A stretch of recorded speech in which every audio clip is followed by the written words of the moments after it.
पुण्यातील स्वारगेट बस स्थानकामध्ये शिंदे सेनेच्या नेत्या नीलम गोऱ्हे यांनी जाऊन पाहणी केलेली आहे। तर यावेळेस नीलम गोऱ्हे यांनी बसची देखील पाहणी केली आहे। शिवशाहीत बलात्कार झाला होता आणि त्यानंतर नीलम गोऱ्हे यांनी या शिवशाही बसची पाहणी केलेली आहे आणि स्वारगेट बस डेपोची देखील इथं येऊन त्यांनी पाहणी केलेली आहे।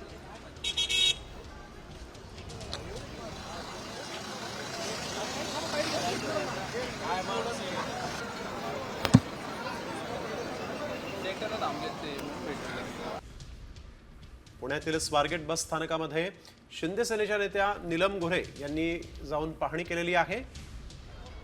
तर यावेळेस नीलम गोऱ्हे यांनी बसची देखील पाहणी केली आहे। शिवशाहीत बलात्कार झाला होता आणि त्यानंतर नीलम गोऱ्हे यांनी या शिवशाही बसची पाहणी केलेली आहे आणि स्वारगेट बस डेपोची देखील इथं येऊन त्यांनी पाहणी केलेली आहे।